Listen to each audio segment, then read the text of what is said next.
I always used to say, I'm not being nasty. It's a bit character building. It's a bit direct because I want you to go away and think about it. Who am I to actually think like that? That's your life. Yeah. You are the main character in your story. Before we get into today's episode, don't forget to like, share and subscribe to the Open Doors, Open Mind YouTube channel. Don't forget to follow us on Spotify and on our other social media platforms, Instagram, Facebook and now TikTok. Links to all will be in the description below.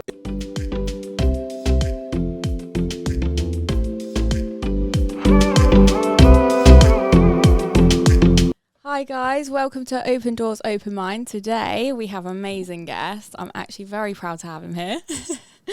I'm going to let him introduce himself and let you know where he's from and what he is doing. Right, guys, my name is Georges. I'm currently on this season's Married at First Sight UK. I am based in Farnham, which is like North Hampshire / Surrey. So, let's talk about Married at First Sight, as that's the topic at the moment. No worries. And then if we go off subject, that's absolutely fine. Fine. So, do you feel that you were suited with the correct bride out of the whole cast? Out of the whole cast, 1000% I was best suited. Because at the stag do, there's a scene that wasn't shown, and it was filmed, and I said I wanted someone who's obviously beautiful. I said I don't mind if they're white, black or Asian. I said ethnicity is not a problem for me. I've dated all of the above before, so it's something that is of interest to me. And I said I needed someone ambitious, hardworking, into their fitness, and someone who is understanding as well, because I'm a nightmare. I'm like a living nightmare.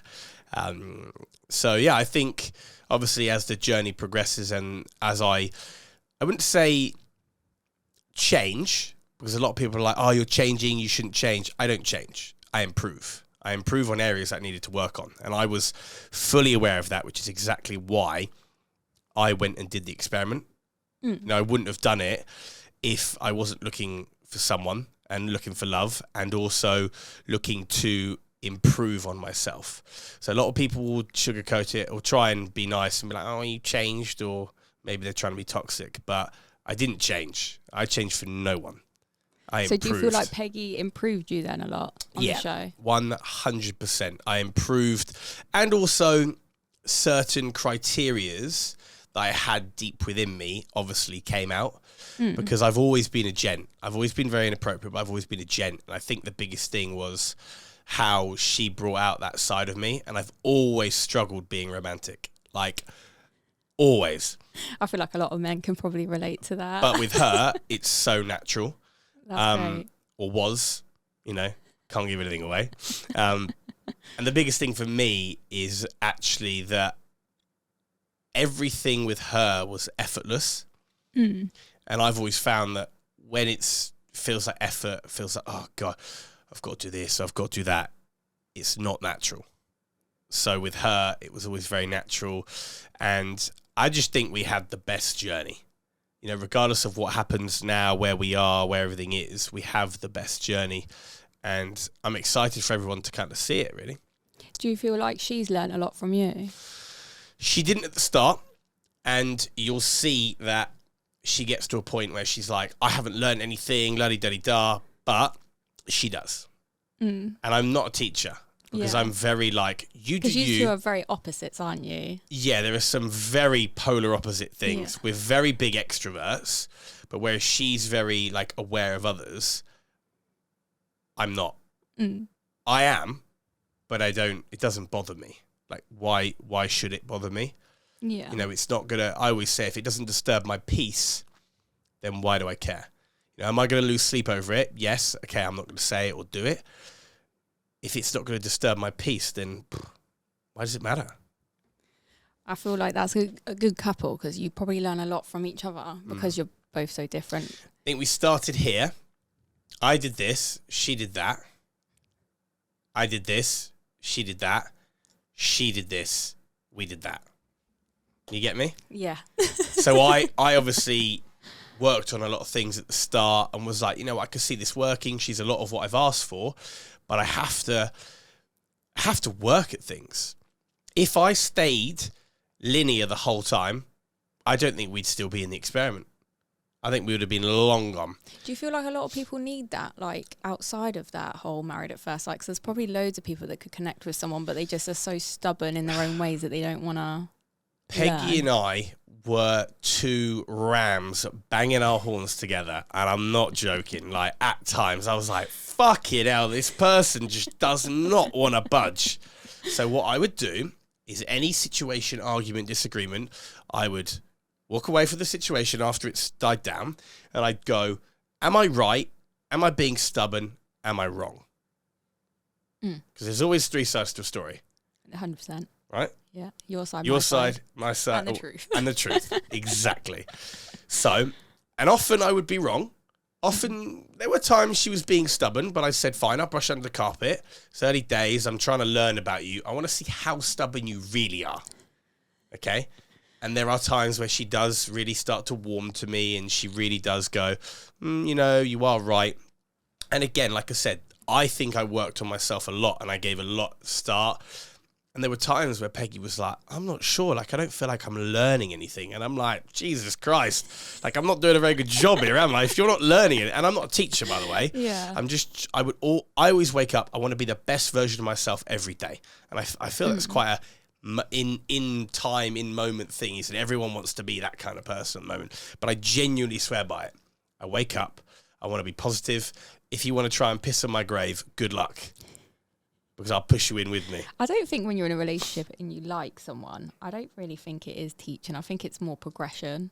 It's Like, you've bonding got to- together. You're knitting, aren't you? Yeah. It's that kind of... Because someone said it's not compromising, it's sacrificing. Yeah. And I do feel like that. A lot of people want to compromise, and it's like, actually, someone always has to sacrifice. So, and what you learn from that sacrifice. Yeah. Right, next question is, what was your usual type before meeting Peggy? Normally, dark hair, blue eyes. Okay? Dark hair, blue eyes, kind of athletic. I don't mind a little bit of work. Obviously, hence the wedding day, I talk about silicone breasts quite a lot. Again, I'd like to apologise if anyone was offended, which is exactly why I'm going to look into the lens. I'm sorry if you were offended. I meant absolutely no offence to anyone. I like boobs and bums, actually. Yeah, but no one took offence when Arthur said he likes feet. So I don't feel like there's any different, in all honesty. Like, we No, all of like course. what we like. But I think it was my execution, which is something you'll learn about me. Yeah. Is my execution is always very direct, and sometimes I use the wow factor. So I like to, I think, oh, I could just say boobs. No. I'm going to use mummy milkers and cannons. Drop the mic. Fuck this, I'm off. At least you're real with it. Well, you know, I know my weaknesses. Or strengths, who knows? But yeah, so my usual type was dark hair, blue eyes. Profession wasn't, you do what you want to do. Like, you know, the whole scene with Peggy and I don't care. If you're happy, I'm happy, right? And always someone athletic. And, you know, it's funny because I have dated Jamaican girls, I've dated Asian girls, I've dated African girls, I've dated normal white girls, like I've dated everything. So for me, I wouldn't say visually there's a type, but if you would say boyfriend and girlfriend, it's normally brunette, blue eyes, sexy, you know. I mean, Peggy has blue eyes, doesn't she? She does, and she's actually naturally brunette. That don't shock me. I feel like a lot of girls that are blonde are actually brunette. Yeah. I was actually naturally blonde. Really? Yeah. Join the dark side. Loved it. Yeah, so what do you think your biggest achievement's been on the show? Like, what do you think you've learned the most from being at Married at First Sight? Great question. I would say my biggest achievement is being able to, I always used to say, I'm not being nasty, it's a bit character building, you know, it's a bit direct because I want you to go away and think about it. Who am I to actually think like that? You know, that's your life, you know. Yeah. You are the main character in your story, not me. I'm a NPC, I'm a side person, whatever, okay? I am not the main character in your story. If you want to listen to me, fine, take on my advice. But I think that's one thing I learned. So it's not everything's about me.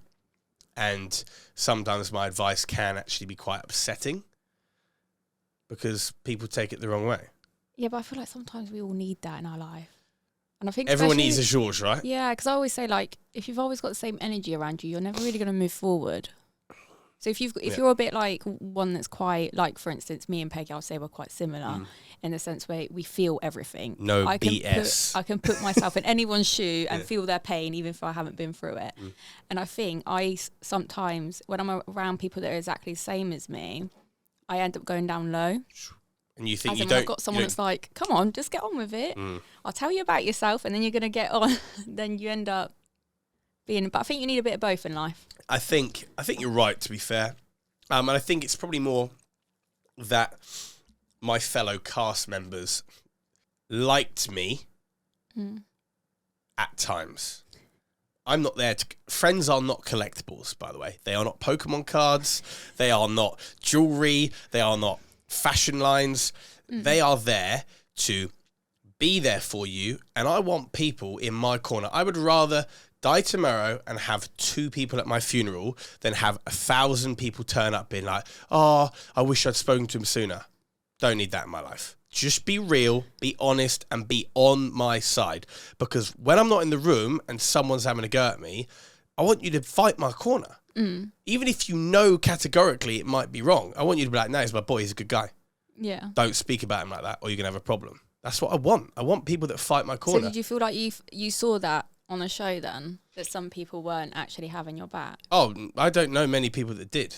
I think there's a few, but like now we're at the end of the experiment and we're now watching it back. I feel that there's quite a few cast members who are kind of grouping together to kind of build their exposure and kind of do stuff that they wouldn't normally do. I have not changed a single thing since the show has aired. Yeah. Apart from doing my daily reviews and a weekly review, which is based on the show, that is it. I still do my live gaming, okay? I still post. I still just be me. I don't try and be someone I'm not. I'm just being me. Which is the best way to be. Because I do feel like you came off, because I'll admit it, before I met you, because obviously I met you, I think it might have been 2 weeks or something into the show. Yeah. And I actually said I didn't like you when I first saw you. Yeah, I remember I was you like, said. who the hell is this? Yeah. I'm a big 'Cause knob you just lord. came in like a big bang. You weren't. A lot of them walked in slowly, introduced themselves, as in you're just like yes. Yeah. So I was a bit like taken back. But when I met you, I just automatically felt the calmness and the kindness from you with just being around you. Just a gentle giant. I want to put that out there because I feel like a lot of people have probably got that persona of you that you're just angry or you're loud and just that's all I've got all the time. You do have a heart. Yeah, and I'm just a big gentle giant, and I think that's what a lot of people have said. They were, like I said earlier, a lot of people have been messaging me, commenting on my pictures, being like, "You're the realest one. You're the most genuine one." I'm not blaming anything on the edit.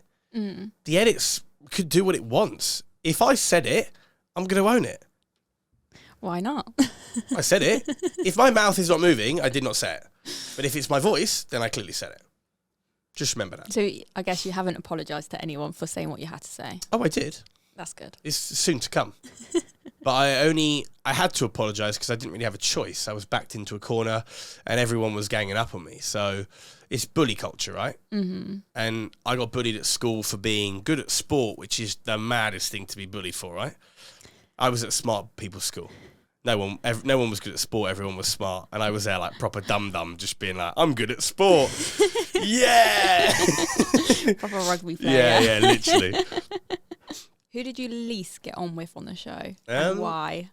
At the start, first 2 weeks, I'm going to go, progressively. First 2 weeks, wasn't sure on Luke.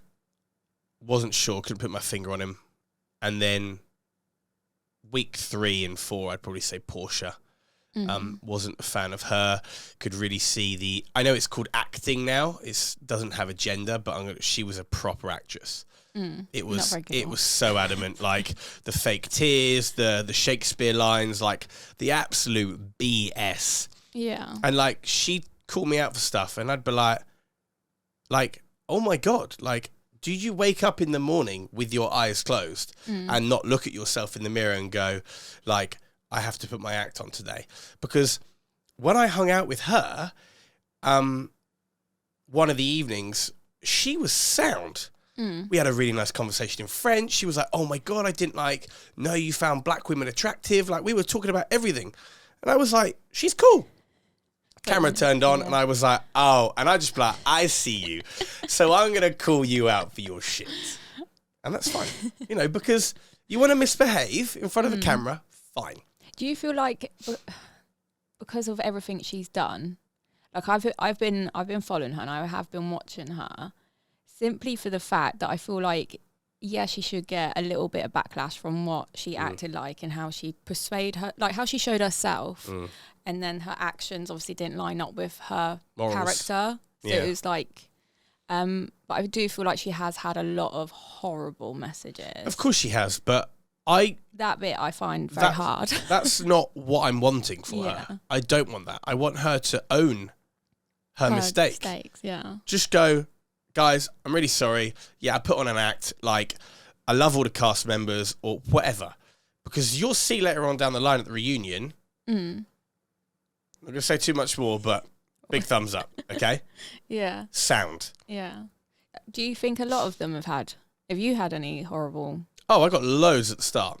I don't know what goes through people's brains to even message a human being and say such nasty stuff sometimes. I am a living, breathing Shrek. And I go in and I have a great time with it. Literally, I got people being like, oh, you're fake. And like, whatever their name is, like this one person, I'll use this one person. I won't give the full name because it had numbers, but someone was called Coffee Run. So I replied, I think you need to go out on a coffee run. And then they'll come back 2 days later being like, and I'm like, I think you need to have a sleep. Like that caffeine, you've got a caffeine crash. Please go and have a sleep. Like, I'm not nasty to anyone. I don't name and shame people, but maybe bleep that name out. But but I genuinely just one guy, he's so abusive to me. Oh, he only wants one thing. He's going to get what he wants. He's going to leave Peggy. And I'm like, okay, Michael, giving him an identity. Okay, Michael, what makes you think that? Oh, just the way you came across at the first episode. Okay. I'm not going to blame it on the edit. Fine. So, okay, Michael, where's the rest of your proof? Oh, people don't change their stripes, blah, blah, blah. Oh, my God. Like, the only way you can defeat me, Michael, is with positivity. Because what I want him to do is be positive, and then I go, got ya. I knew you were nice deep down. So it's just tricking them, mind games. I don't care. Like, you don't take it serious I at do all. not. I do you troll feel like back. A lot of your castmates have took it quite hard. I think some of them. Yeah, I think some of them are really struggling with it. And again, I think Portia's a prime example.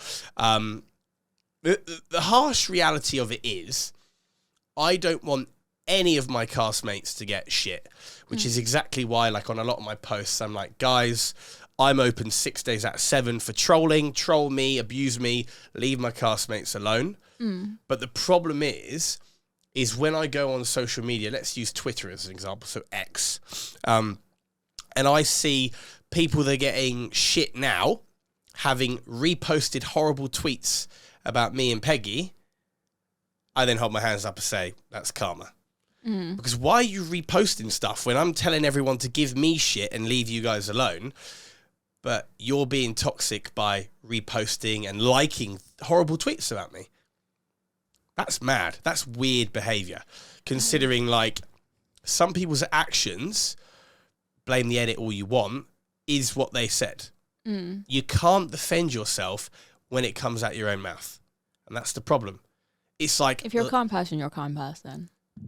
Because, like, I feel like with me, I've never, ever, I don't think, wrote a status. Maybe I have about boyfriends and stuff, but I haven't actually directly gone at them, if that makes sense. I would explain how I felt in the situation, but I just don't understand how people's mindset can be belittling others around you. Like, just let everyone else get their own karma.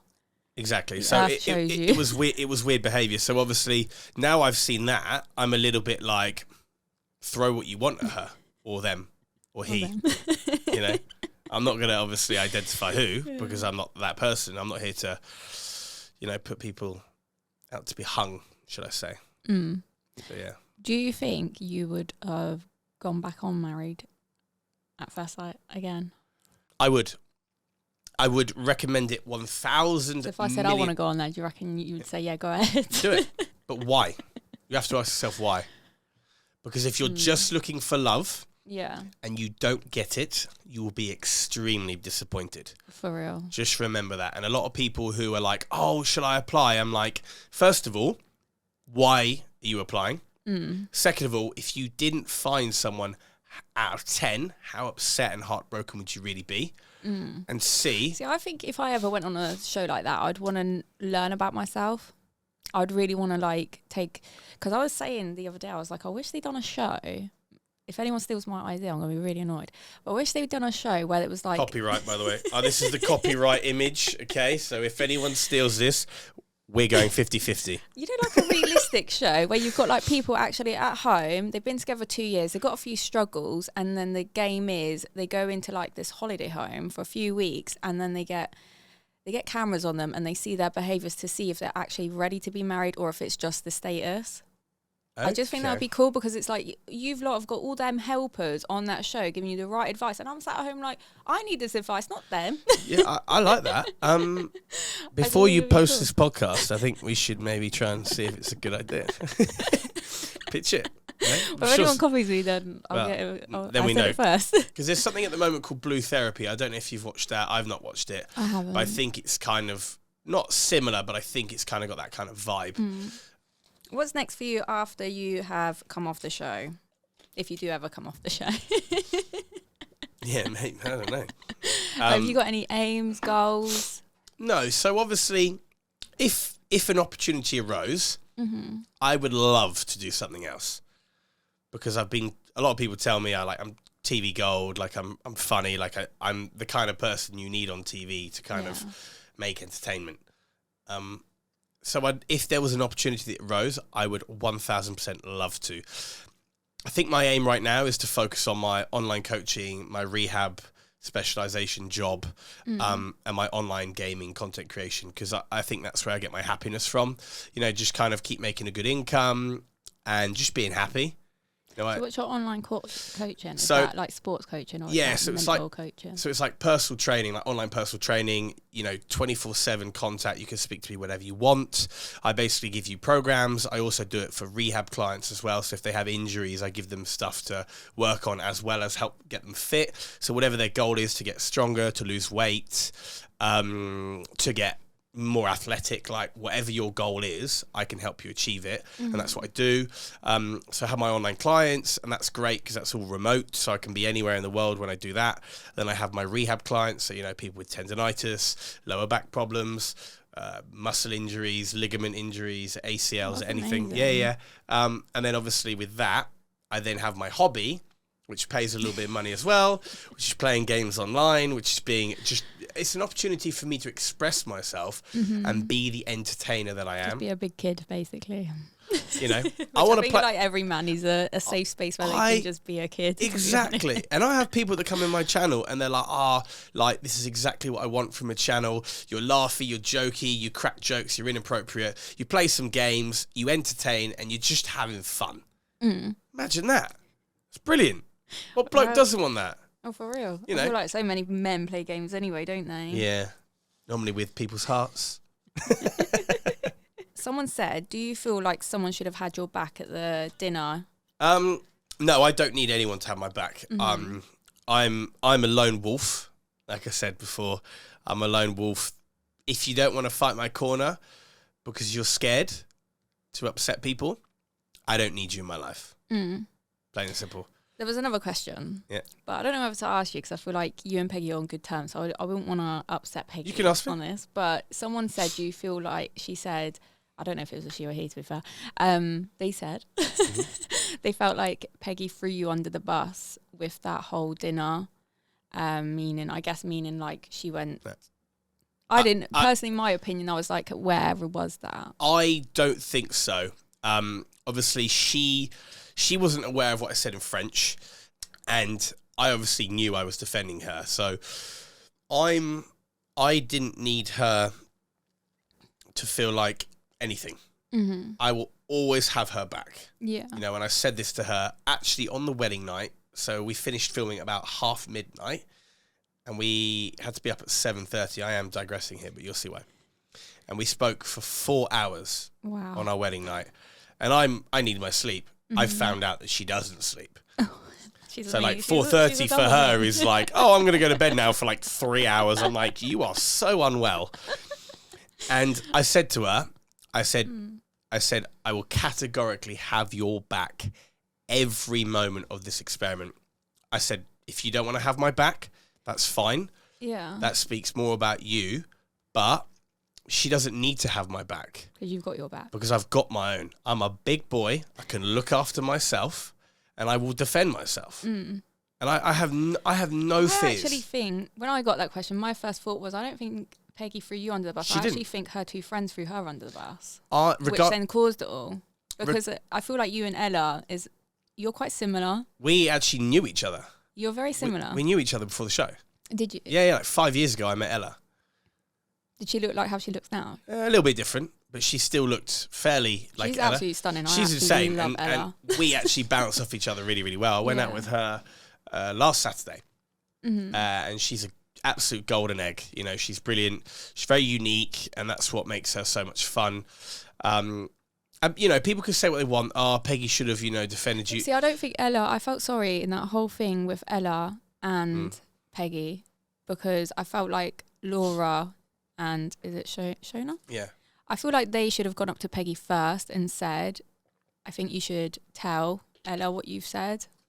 Because when on the actual thing, she doesn't say people should leave. She says she doesn't understand why they said to stay. Yeah. Which I was like, I get that, because if you're saying stuff's bad, then why is both of you saying stay when normally it would be like one is feeling a type of way to leave? But I just feel like as friends, you shouldn't, if someone's said something in confidence, you should tell them, say it yourself, or I tell them. I think it's the environment. You have to remember, like, it's an environment that breeds bitchiness, and there's no safe space. So there were some individuals who, if you told them something, they would never bring it up. Yeah. Because they didn't care. They're not there to bitch. But there were others who would be told something in confidence, and obviously production might be like, go and tell them. go Yeah. on. You know you need to bring it up. And some people would actually and ah. But when you don't see the camera cut, you know that there's no hesitation, and it's just like bam. So Laura and Shona, lovely girls. Yeah, I love them both. Like, absolutely But I don't brilliant. feel like Peggy threw you on the bus. I actually think that was another. And that's fine. Like, the way I look at it is, I don't think Peggy threw me under the bus. I don't think she did anything wrong. She's entitled to be upset and annoyed with how I dealt with things at the dinner party. But she also didn't know that I was sticking up for her, which I told I did, but she Probably didn't see it as didn't well. believe it until now. She saw anger and upset around her, and that's all she That's saw. what she saw. Which I would be exactly the same. I'd be like, what the hell did What you you just said, say? what you said, we said. And I turned to her, I went, babe, like, don't worry. Let me deal with it. I know she can look after herself, but stop worrying for a second and let me deal with it, because you clearly needed me to If get she involved. stopped worrying, there'll be a problem, because that's just part True. of her character. It is, I know, and that's the what day makes she you. doesn't care, then you would be like, oh, no, Something's wrong. Not to say you're still together or not, but But yeah, that would moment. mean that something's wrong, right? Yeah, 100%. So, yeah. But yeah, I disagree. I think she did nothing wrong. Someone also asked, why did you pressure Portia and not the rest of the grooms? And I kind of already heard this answer a few times, but we'll just clear it up here again. So, first of all, Terence wasn't there. Okay, and I'm going to use this example. I'm going to use this opportunity to explain that Terence was actually with his kids that night. Okay, so he was back home, and the day after was the dinner party. But because Peggy and I were in first, we left really, really early. Yeah. And Terence wasn't obviously at the apartment, so I couldn't pull him. I couldn't go, by the way, Terence, this is what's happened. I'm going to bring it up. Take it or leave it. So obviously that's what initially happened. But why did I pick on Portia? Well, I didn't pick on her. I didn't target her or Is there anything. more like Pressure. yeah. So I didn't feel like I pressured her. I thought I called her out for what it was. Yeah. Which is why, like, it started kicking off at the mixer. You know, the things don't normally kick off at the mixer. But I was like, she was talking about it, and I was like, but I know for a fact that if Terence did that to you, Oh yeah. you'd be like, he's cheating. and you would blow it like. Well, her face said it all when they were having dinner, wasn't it? And he even mentioned about him cheating in the past. Her whole face turned up, and it's like, okay. Exactly. It's double standards, and she can say exactly what she wants. She can feel however she wants to feel. That's fine. I'm not taking that away from her. What I am taking into consideration is Terence is my friend. I look after my boys, and I disagreed with it. Yeah. And obviously Terence was then like, why does it matter? You know, it's none of your business. I mean, it isn't any of my business. You are factually correct.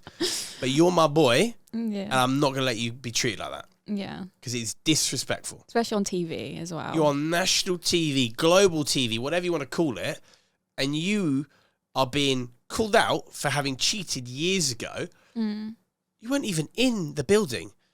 Pick up the phone, Portia, ring your Terence and go, Terence, we're all playing spin the bottle. We've all had a drink. I don't drink, but I've had a drink. No one knew that. And she was like, you know, I want to do this. Babe, go ahead, yeah. fill your boots. Yeah. Do what you want. Yeah. Do who you want. Literally. Like, but that wasn't the conversation that was had. Yeah. So everyone can say what they want about pressuring Portia. The other couples I did actually have a go at. Like, I did call a lot of them out, but then their responses were acceptable. So if you give me a good answer, I'm not going to keep pushing. Well, I'm not going. If two people say that they're okay with it, then what can you really say more? You know, I'm not a beehive. You're not beehive. I'm not a bee farmer. Like, I'm not trying to get honey out of you. I'm not poking your hive. I'll poke it, and it's like, oh well, we had boundaries. Great, cool story, great chat. See you later. Move on to the next victim. Who's next? Who needs some home truths? I can never go on the show, I don't think. So we're going to move on to a new subject now. Okay. As we're a mental health podcast, I wanted to ask you, does mental health relate to you in any way? Or have you seen someone suffer with mental health, and what does it mean to you as a male? So I've always been very open with how I feel, and I feel there's a lot of my friends that aren't. You know, I message a lot of my friends weekly just being like, I hope you're well. If you need anything, let me know. Like, if you want to chat, like, I'm here. There's never any judgment with me. I've already judged you. That's normally my jokey line. I don't need to judge you anymore. I know who you are. I've judged you. So I always look out for my friends and stuff. I've always been very open with how I feel. If I feel shit, I'll tell people because I've got nothing to hide. It means I need to pick me up. And I actually struggled a couple of times in my life. I'd probably say I resorted to drink and food, hence why I'm still quite a big boy. But I don't really drink anymore. And my coping mechanisms are very simple. Talking about it. Yeah. And if I feel crap, talking and having people close to me.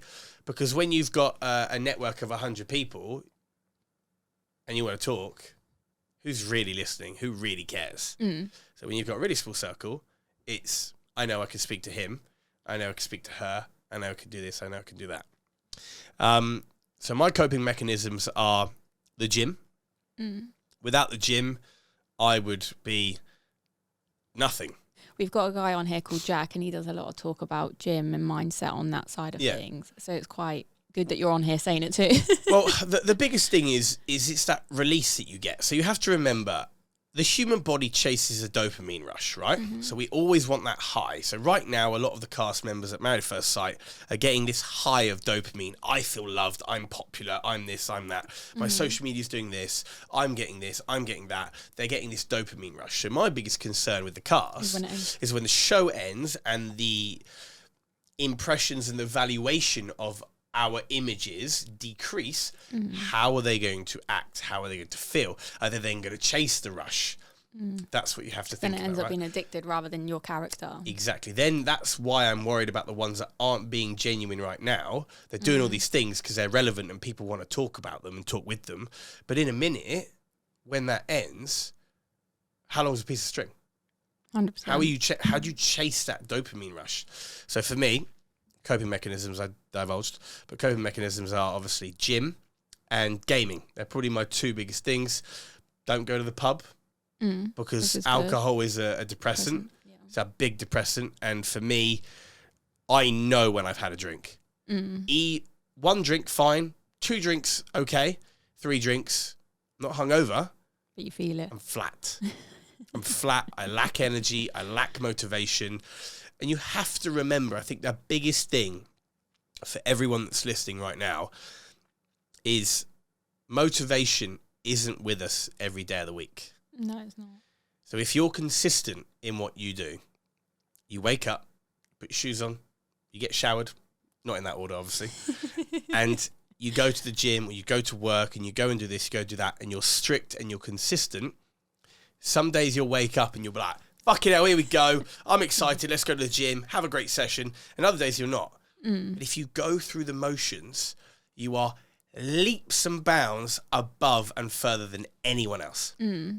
To be fair, that's pretty much similar to what I said when I came first on this show. I said that I think it's all about managing yourself and having structure in your life to try and work your way out of it. Yeah. So you've pretty much said it in a different way. So my lovely blue journal is an empty book that you just write in when you need which to. I just write the date in and I put everything that I've got in here. Oh, wow. Look, it's just... Scribbles everywhere. It's just scribbles. Look, this was obviously when we were on the show and I bought it, but, you know... So it's just a little bit of organisation in your life. For a man, that's amazing. And I by the way, feel like I've already seen much more. you ready for this? I write go to the gym. I write work. Like fucking hell, I know I have to do these things. But my point is I get that sense of achievement. Tick. I've done that. So when I sit down at 3, 4, 5, 2 o'clock, whatever time I'm finished, I can go, well, I've ticked you off. That's done. That's done. I could do what the fuck I want. You know, if I want to go to the pub, but then I know that tomorrow I've got shitloads of stuff. Yeah. So it's about understanding how to manage your time, understanding what gives you positives and what gives you negatives. Know yourself. Yeah. Trial and error is the only way you can know about yourself. I'm 30 and I'm still finding out things about myself. I think we never learn about, stop learning. You got to be a lifelong learner, haven't you? As someone said to me, a mind that thinks they know it all never learns something new. I like it. I saw that you went to uni. I did. And I saw a picture you put up and you said about kind of it was a struggle, but it was all worth it. The reason I'm asking is my brother's at uni at the moment. He's doing his master's degree in physiotherapy. Oh, nice. And I have seen that boy is just the hours he's putting in, and mentally I've seen him break, but he's always up there, kept it up space. Yeah. So kind of, what was uni like for you? And do you feel like there needs to be a bit more talk about mental health around uni? Because I feel like a lot of these kids are just... Yeah, so I actually went to uni at 24. Yeah, 24? 23. 24? That's some age. 24. So obviously quite late going to uni. Didn't go in halls. I had my own place. I kind of lived on my own. So uni's a funny one because you have to remember what you're there for. Eye on the prize. I've never been academic my whole life. I think I had like 5 GCSEs and I actually had 3 at the start. And I failed like English and maths. I think I failed English twice. Like, I've got nothing to hide. Their GCSEs are not important. I've got a degree. Yeah. Like, they're not important. They don't get me a job. People skills and transferable skills gets you a job, you know. So I think the whole mental health around uni is a funny one. It's a very party lifestyle. It's a very drug infested lifestyle. Yeah. Okay, so you have to remember there's a lot of depressants involved because people get a dopamine rush and they get that high. When you're younger, fine. But if I'd gone to uni at 18, I wouldn't have had a rugby career and I wouldn't have seen some of the world. I wouldn't have done this. I wouldn't have done that. I wouldn't be the bloke that I am today. Yeah. So I'm glad I went when I was older, because actually that maturity really helped me. I think I had one of the highest attendances in the whole university. My grade was crap, by the way. Oh God. Like a 2-1. But I passed. And I was one of the only people in my whole cohort that got a job. Oh God. So grades aren't important. Transferable skills are important, and the piece of paper that it comes on. I have a degree in sports rehabilitation. Great.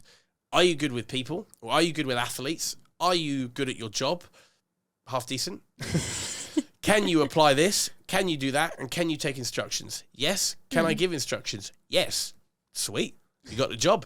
You got the job. You know, it's not, people think it's rocket science. It's really not. You know, I have never had someone come up to me. Now I've got 5 years of experience in professional sport and go, 2-1?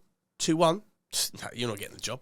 Yeah. I got 5 fucking years and I got a job the second I left university. A lot of people do their uni when they're younger. They go, I'm going to go travelling. Yeah. I'm going to go travelling. I'm going to go find myself. Fine. If that's who you are, go and find yourself. I promise you, you'll be better getting some money under your belt, getting experience, because then you're ahead of everyone. See, this is where I know my brother's so grown, because he's looking to work for the NHS when he comes straight out. And then he actually wants to go to, if I'm right, I could be wrong, Jason, sorry, Canada. I think he wants to do physiotherapy there. Nice. Or somewhere else. Okay. In sport or? I think he did want to do sport at first, but the reason he got into it is my dad actually has one leg. Well, my stepdad, he's half Polish as well. Okay.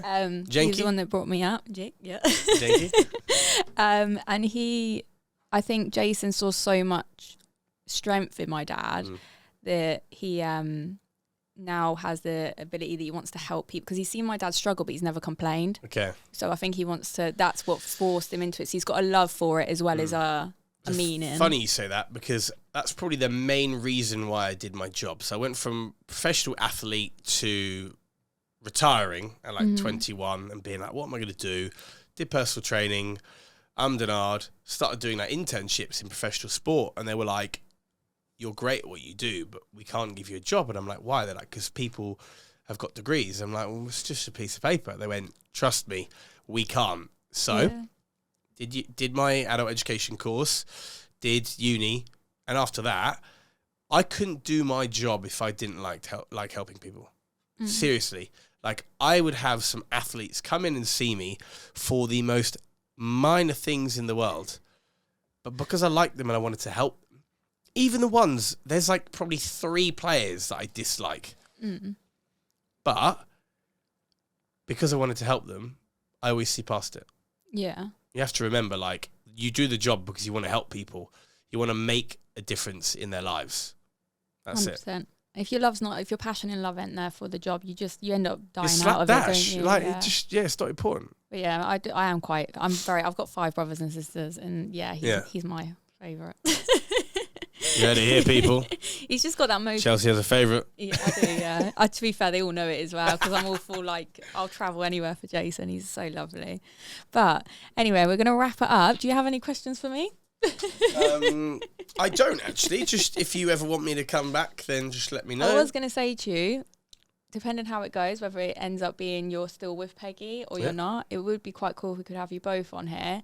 And I might try and get Daniel on as well. Sounds good. He's quite good at speaking anyway, so. Yeah, sweet. That sounds good to me. So yeah, we've been both talking about Married at First Sight, so it'll be quite cool. Yeah. So yeah, I'll get you back on. Perfect. But anyway, let's say bye. Bye, guys. Thank you for watching. Bye, guys. Thank you.